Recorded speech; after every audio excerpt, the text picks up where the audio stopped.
of this year again, we augmented this by announcing the cessation of movement into and out of a number of counties. Later on, more measures were announced to contain the havoc visited upon us by the COVID-19 pandemic. Given this trajectory and the fact that this crisis requires, unfortunately, a long-term strategy, we took time to reflect on what must be done. If we lift the cessation of movement ban, how will this help each and every one of us fight the pandemic? And indeed, if we do not, how does this ban continue to affect our economy, especially our micro-business enterprises and those who derive their livelihoods from them? So, fellow Kenyans, to answer these questions, we turn to our brain trust, our experts, some of whom are standing behind us, a team made up of the finest doctors and research scientists, as well as public practitioners, and we turn to them for counsel. And it must be admitted that opinion was divided on how we are to advance against this virus. Some, myself included, wanted us to open up now. That was and is still my desire. I know we all want to open up at the earliest opportunity and get our economy going. Me more so, as Kenya, as you all know, was recently ranked the third largest economy in sub-Saharan Africa. But others held a contrary position, and they were borrowing from history, scientific modeling, and also current experiences the world over to argue against mass reopening at this stage. Therefore, with these two viewpoints on the table, we must accept that we're not dealing with a right and a wrong opinion. We are caught in between two rights. Those who want to open are right, and those opposed to opening are also right. And this clash of two rights placed us on the horns of dilemma. In the absence of scientific consensus amongst experts in the medical, research, and public sectors, I asked for some scenarios. I wanted to know the worst-case scenario and the best options that are available to us in order to contain the disease without affecting the economy irreversibly. I wanted these scenarios built around raw facts, because we have decided as a country to combat this pandemic in an open and transparent manner. Fellow Kenyans, we must speak truth to each other. Had we not taken the stringent measures that we did in March of 2020, the rate of infections in Kenya would have peaked to 800,000 people by July 30th of this year. And if, as we have seen is the case, that one infected person has the potential to infect two people, this number would have hit 2.4 million people in 21 days. By the end of August this year, had we not taken the actions that we have taken, approximately 75,000 Kenyans would have lost their lives from this virus. But because we took interventions early, we have recorded only 2,600 infections with 83 deaths. So therefore, fellow Kenyans, if this is the worst case scenario, we wanted to know what the other scenarios look like. So if today we put in place all the necessary interventions and relax these by only 20%, what would this look like? According to the experts behind me here, relaxing interventions by 20% would lead to 200,000 infections and 30,000 deaths by December of 2020. Further, if we relax the interventions by 40%, the infections will peak in November with 300,000 infections and 40,000 deaths. If we were to go even further and relax them by 60%, the pandemic will peak in October with 450,000 infections and 45,000 deaths. Although these projections are generated by a model, our experts have shown us hard evidence suggesting that countries which opened up without proper protocols also experienced serious waves or secondary waves of infections. Spike of infections were, for instance, experienced when religious gatherings were allowed in South Korea, Pakistan, and Malaysia.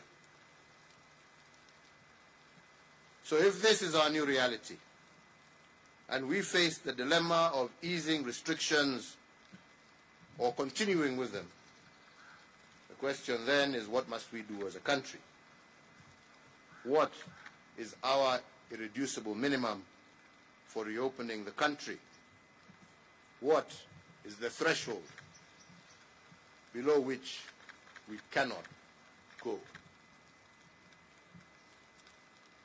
Once again, according to the professionals with us here, the irreducible minimum for lifting restrictions has 3 thresholds. 1, to open up, the infections must be contained and the number of infections and deaths must be headed downwards. This is currently not the case in our country. 2, our healthcare system must be prepared sufficiently to take on a surge in infections. It must not be overwhelmed at any one point during this pandemic. Access to testing, isolation, and quarantine must be a bare minimum in our health facilities. This is not currently the case.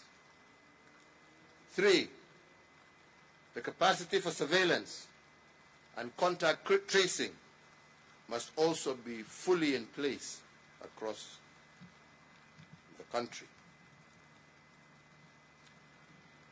So the question then we must all ponder together, fellow Kenyans, is whether we have met this threshold or these 3 thresholds in order to lift the restrictions. Have the cases, as I have said, of infections taken a downward turn, for instance? The answer is definitely no. We are seeing an increase Have we met the second minimum of prepared health systems with isolation? Again, as I said, the answer is no. And I just give two examples.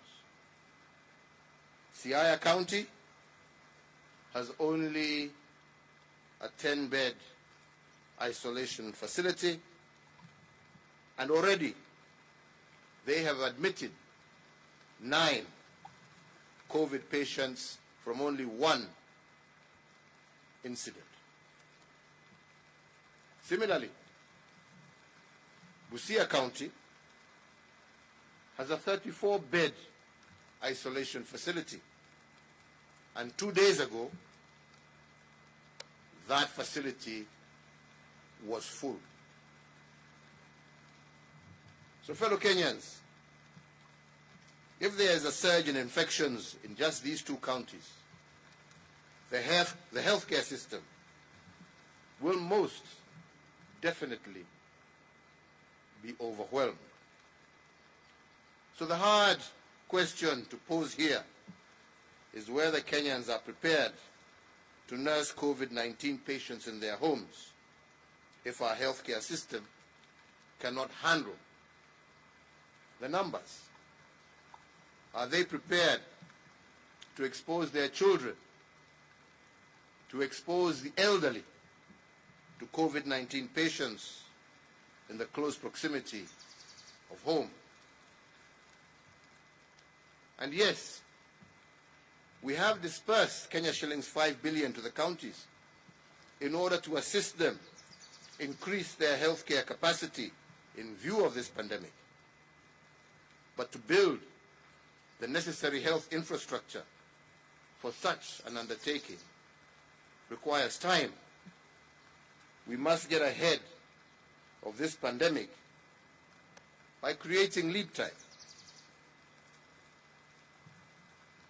So therefore, fellow Kenyans, while considering the possibility of de-escalating the containment measures in place and conscious that health is a shared function between the national and county governments, I have convened today an extraordinary session of the National and County Government Coordinating Summit on Wednesday, the 10th day of June, to consider the following salient matters. First, to review the effectiveness of the containment measures we have taken so far, those that have been rolled out to break the chain of transmission of the coronavirus disease. The second, to secure the undertaking of every county government to deliver isolation facilities with at least a minimum of 300 beds.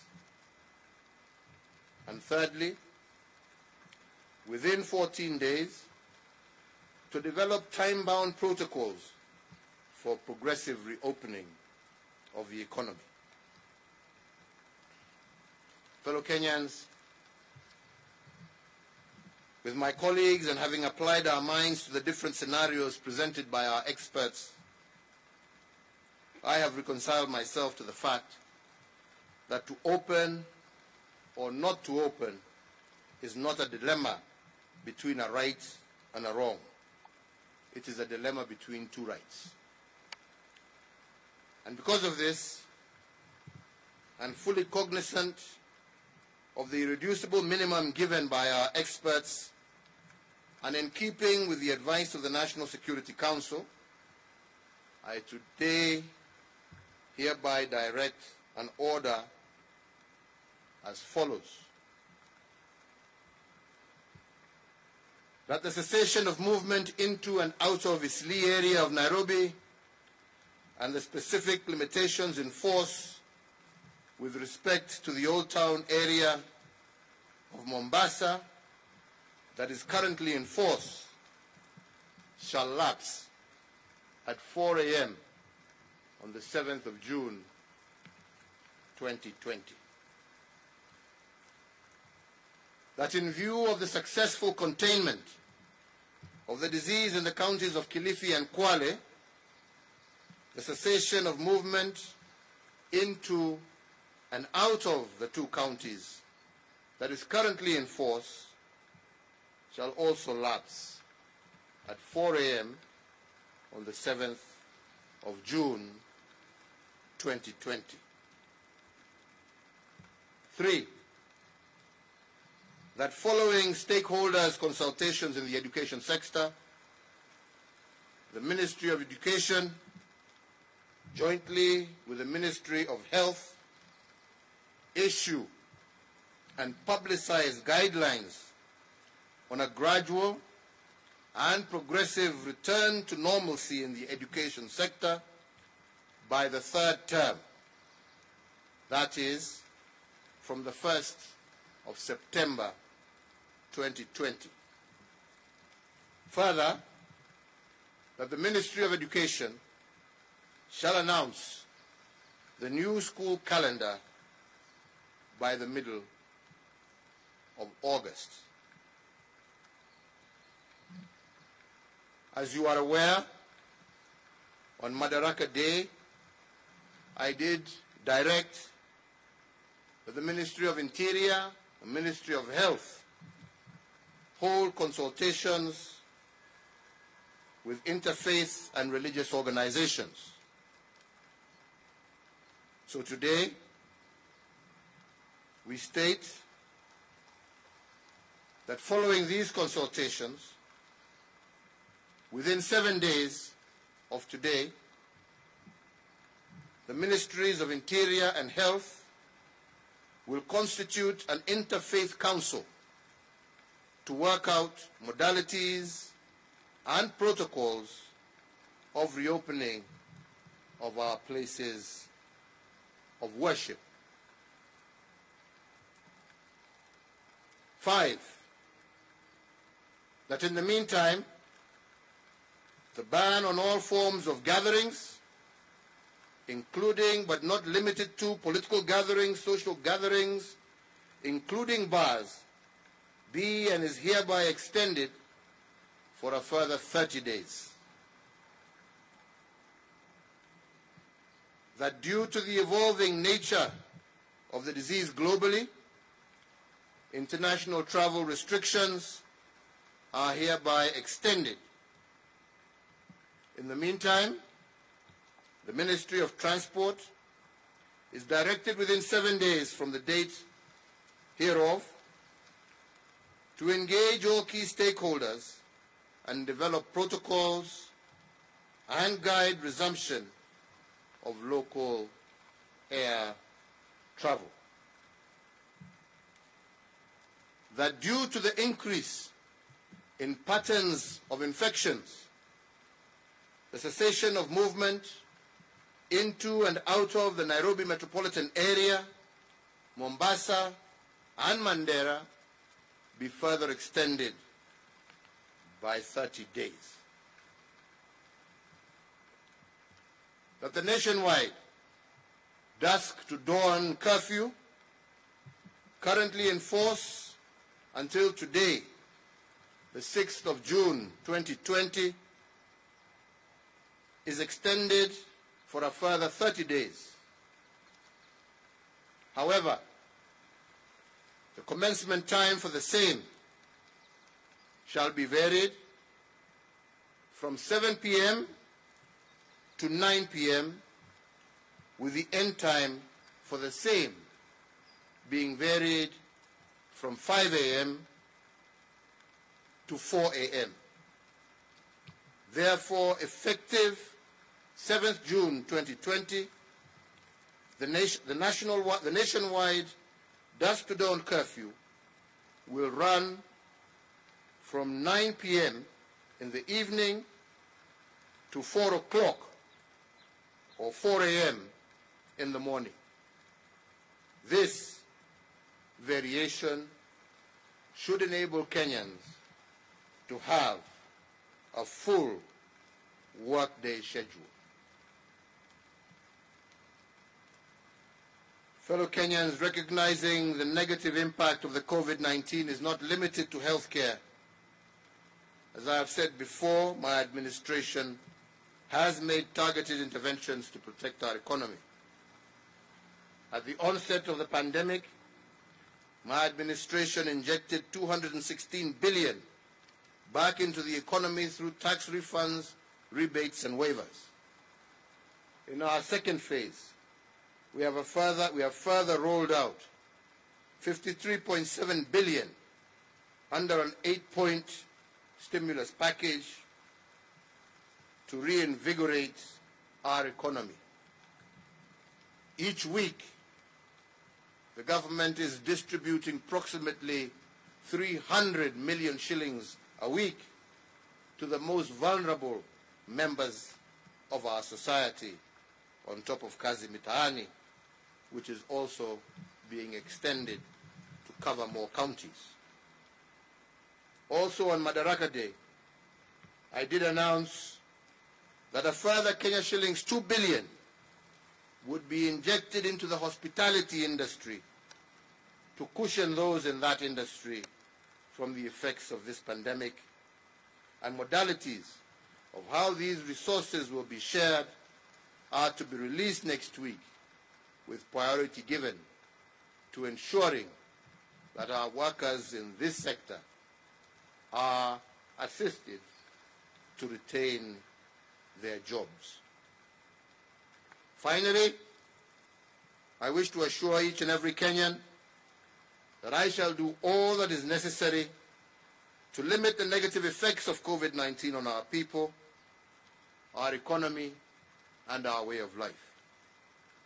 Rest assured that my administration will continue to work to restore our lost livelihoods, our lost opportunities, and our lost wealth. As I have said before, I continue to call upon all Kenyans, particularly landlords and employers, to put people before profits during these testing times. Permit me to close by saying what I have always said, that this disease is beatable if we work together. Listen to and apply the regulations, the guidelines and protocols issued by the Ministry of Health, and let us all keep our eyes on slaying the enemy. Thank you. God bless you, and God bless Kenya. I'll take 2 questions, and then I will leave the experts who have been advising us to continue with the rest of the session. Good afternoon. Afternoon to my you, name my is friend. Gashuri from Yes, Citizen Gashuri, TV. I know you. How are you, sir? I'm well, and you? Very well. Good. I'm sure you've seen the expectations, many of them from Kenyans who are hoping that you will do something to release them.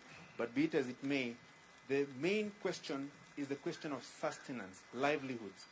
People are complaining, people are lamenting that they are no longer able to sustain themselves. Is there a possibility of expanding the list of beneficiaries from the money that is being given every week to cover even those who are not initially listed among the most vulnerable, because there seems to be an enlarging group of people in dire need to sustain their livelihoods? Thank you. Like I said, in full recognition of what you have said, Gashuri, this is why we have been releasing, like I'm saying, approximately 300 million shillings. And this is over and above the 10 billion that we release every year. No, the 30 billion, sorry, that we release every year to the most vulnerable in our society. And I do agree with you that there are some sectors, especially the hospitality sectors, the hotels, the small restaurants, the bars, and so on and so forth, that have been closed, and a number of people in those areas have also been affected.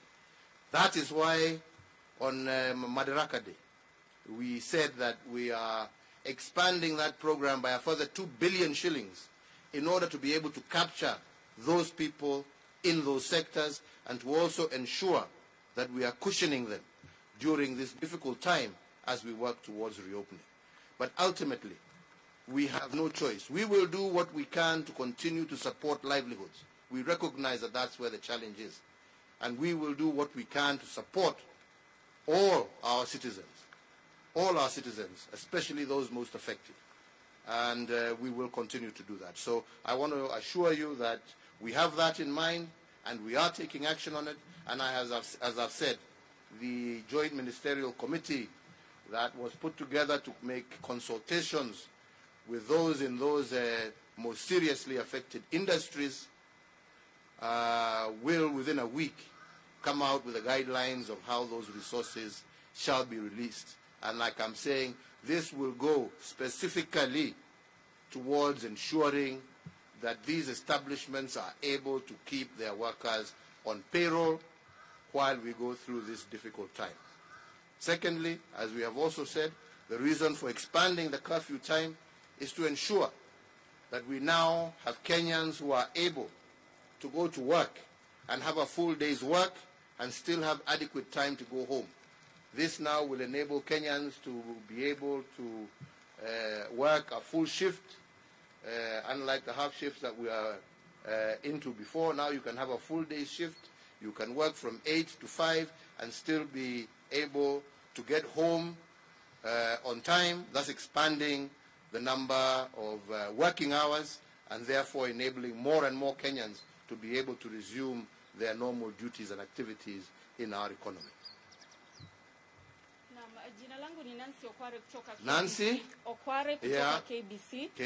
Na swali langu kwanza kabisa, umesema ya kwamba masharti katika kaunti ya Kwale na Kilifi kwa sasa hivi yameondolewa. Je, kama serikali mnahisi kwamba mmefanya vya kutosha ili kuhakikisha kwamba hao watu wanapotoka na kuenda katika kaunti nyingine wamepimwa, ili kuhakikisha kwamba pengine kuna mmoja hakuwa amepimwa, lakini unasema ya kwamba Kilifi mmeweza kumaliza ugonjwa ule pale na watu wote hawajapimwa? Hatujasema ugonjwa umeisha. Yaani mmeweza, lakini tumesema ya kwamba katika kaunti za Kilifi na Kwale ugonjwa umeanza kupungua. Na kwa sababu umeanza kupungua, tumesema tunaweza sasa kufungua. Lakini vile nimesema, nimeita mkutano wa baraza la magavana wa taifa letu, gavana wote 47 governors. Nimeita huo mkutano on Wednesday kwa sababu mambo ya afya na vile tutatembea na vile tutaruhusu watu kutembea county to county, lazima magavana wawe on board. Lazima waweke mikakati, kila governor kwa county yake, ile itatumiwa wakati watu wanatembea. Watapima temperature namna gani, watajua wagonjwa ni wagapi. This is why tunataka kufanya hiyo program pamoja na wao, ndio tusaidiane, kwa sababu haja yetu ni kuhakikisha ya kwamba hatutoi ugonjwa kaunti moja kuupeleka kaunti nyingine. Na ndipo unasikia tukisema kama ni hapa kwetu Nairobi, sasa pari tuko hapa ugonjwa unaenda juu. Tukiufungua hapa, na hakuna inchi ambaye imefungua wakati ugonjwa unapanda. Na kwa kaunti yetu ya Nairobi sasa ugonjwa unapanda. Katika my states mbali sasa tunaona increased number of cases. Na ndipo tunasema Nairobi sio kama Kwale na Kilifi. Kwale na Kilifi ugonjwa umeanza kushuka. Hapa Nairobi unapanda. Na ndipo unaona tumefungua kule ambapo ugonjwa umeanza kuteremuka, na tumebakisha cessation kwa pahali ambapo ugonjwa bado unaendelea kwenda juu, kwa sababu hatutaki kueneza huu ugonjwa kwa kaunti zile zingine. Umesikia hapo nikisema hapo awali, tukifungua kabisa vile wengine labda wangependa tufanye. Kulikuwa tu case moja ambaye ilitoka hapa Nairobi ikaenda mpaka Siaya. Hiyo case moja imesababisha watu wengine 8 wapate ugonjwa. County ya Siaya wako na vitanda ya isolation 10 peke yake. Sasa jameni, tukifungua hivyo wengine wanataka tufanye, ugonjwa uendelee kuzidi Migori na Siaya, na hawana vitanda vya kutosha. Si hiyo ni kulazimisha wale ambao wako na ugonjwa sasa warudi manyumbani kwao. Wakirudi manyumbani kwao Hawa ni wazee wetu, wamama wetu na watoto wetu ambao pia wataambukizwa na hizo virusi. Na ndipo tumesema tunataka huu mkutano wa Wednesday, kwa sababu tayari tumeallocate bilioni 5 kwa county zetu.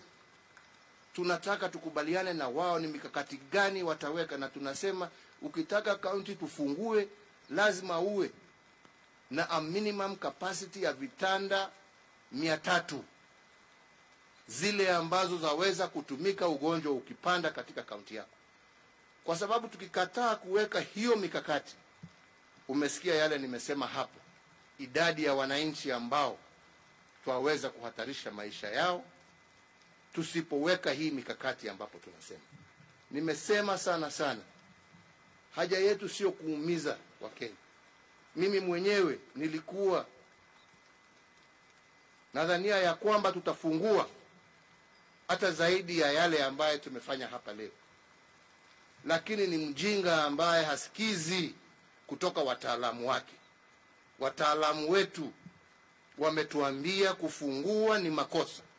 Wataalamu wetu wametuambia kufungua ni kuhatarisha maisha ya Wakenya. Wametuambia ya kwamba kufungua tukifikiria tuwasaidia uchumi, mwishowe ni uchumi tutakuwa tunaharibu.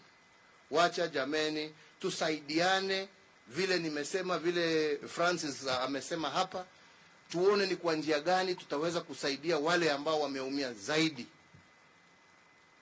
Wale ambao wanaendelea kazi tutawazingatia kwa njia gani. Wale wameumia zaidi tutafute mbinu zote ambazo tuko nazo za kuhakikisha ya kwamba tumewasaidia pahali ambapo walipo, lakini sio kuwapeleka pahali ambapo maisha yao yatakuwa hatarini. Na ndipo unasikia tukisema tumeconsult hata na wazazi, tumeconsult na walimu, tumeconsult na religious groups juu ya mashule, na wote wamekubali ya kwamba haistahili tufungue mashule yetu sasa, kwa sababu tukiyafungua